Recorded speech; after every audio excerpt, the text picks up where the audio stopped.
ini kita kan mau cari kuhab yang betul-betul kita dapatkan baiklah sesuai dengan tujuan-tujuan itu.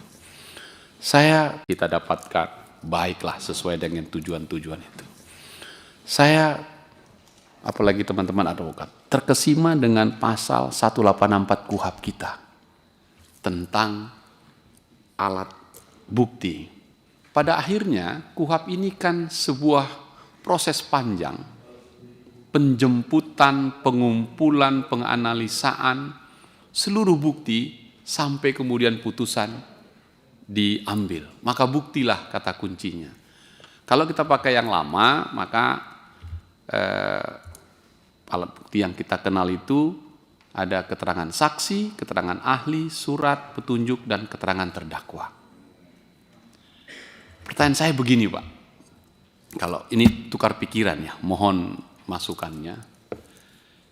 Untuk dipastikan sebuah perkara memenuhi tadi yang diperdebatkan P19 sampai P21-nya, ialah minimal 2 alat bukti, baru dia berangkat ini kapal ini, gitu Pak. Tetapi dalam praktek sering sekali bahkan menjadi semacam tradisi, konvensi yang diikuti penyidik, selalu ada keterangan ahli untuk melengkapinya. Nah, keterangan ahli itu disebutkan atau pendapat yang diberikan oleh seseorang yang memiliki keahlian khusus mengenai suatu hal yang diminta secara resmi oleh penyidik atau hakim untuk kepentingan pemeriksaan. Kelihatan hampir tidak ada lagi perkara yang tidak ada ahlinya. Ini kalau ngomongin juga orang kampus, mungkin teman-teman di Borobudur paling banyak dimintain ini sebagai ahli, dan di kampus-kampus lain, which is bagus supaya dimasukkan. Tapi persoalan saya adalah, ini challenge saya nih, apakah keterangan ahli mengikat hakim? Ternyata jawabannya tidak. Bahkan dalam persidangan, si ahli tadi tidak boleh menyentuh pokok perkaranya, harus berandai-andai. Begitu masuk pokok perkaranya, saudara ahli, saya ingatkan, jangan masuk pokok perkaranya. Maka ketika ada pencurian tentang A, dia harus berandai-andai. Jikalau A di sana begana begini, begitu begana, maka begini gitu. Sehingga terganggu pikiran saya. Apakah Bapak dan Ibu juga terganggu pikirannya? Keterangan ahli ini dalam posisinya sebenarnya sebagai apa? Saya melihat dan pernah mengalami bersidang di luar negeri, terutama di Singapura. Kalau ahli dihadirkan, langsung dikatakan, saudara ahli, ahlimu apa? Ini. Menurut pendapat ahli, perkara yang sedang kita tangani ini, apa pendapatmu? Langsung ke situ. Oke? Nah, selama ini prakteknya seolah-olah ahli terhadap perkara yang ditangani. Pertanyaan saya nih, kajian akademiknya nih. Ini tadi sampai 2 menit seliti saja sampai gini panjang, seru ini. Menurut Bapak dan Ibu semua, keterangan ahli masih layakkah dimasukkan sebagai alat bukti ketika ia tak pernah mengikat sampai di ruang persidangan? Nah, ini akan berakibat pada P19 2021-nya yang teman-teman persoalkan. Supaya lengkap alat bukti, maka panggil ahli. Selesai. Panggil ahli. Selesai. Begitu masuk persidangan, keterangan ahli tidak mengikat. Nah, ini challenge nih Bapak-bapak semua nih, teman-teman, untuk menganalisa ini. Pikiran saya mestinya ahli itu di persidangan tidak lagi langsung berpura-pura. Saudara ahli, ini ahlinya oke. Perkara yang kami tangani adalah ini. Bagaimana menurut ahli? Langsung saja. Terserah hakim, setuju atau tidak setuju. Nah, sekarang sudah nggak setuju atau setuju, tapi berpura-pura mengambil kasus lain, bukan kasus yang sedang ditangani. Bagaimana Bapak Ibu sekalian tanggapannya? Ini kajian-kajiannya untuk alat bukti kita ini. Karena Mana lebih tinggi, keterangan ahli atau petunjuk? Kalau petunjuk keren itu, karena rangkaian yang dibuat oleh hakim. Keterangan saksi, oke, karena itulah saksi yang harusnya. Kemudian terdakwa.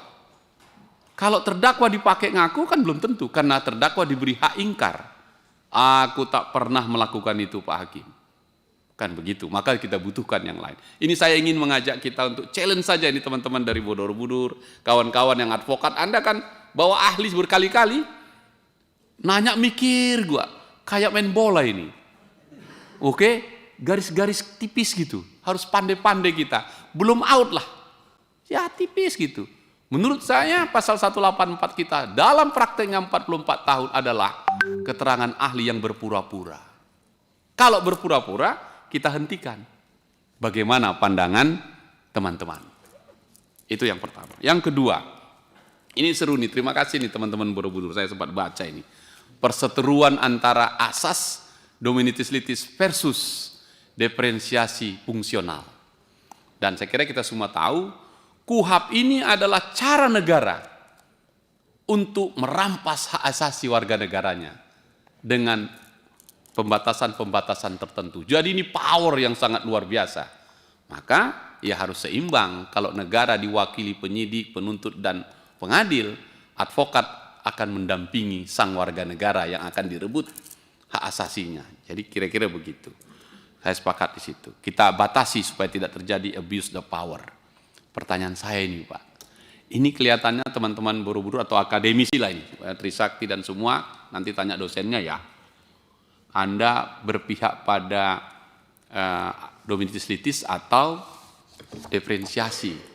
Nah, terima kasih Borobudur udah kasih contoh kalau di Korea begini, kalau di Belanda begini, dan seterusnya. Pertanyaannya, di Indonesia gimana? Karena saya kira teman-teman BEM Anda benar itu. Saya sepakat dengan Anda. Kami ingin tidak ada perkara yang P19. Tidak boleh.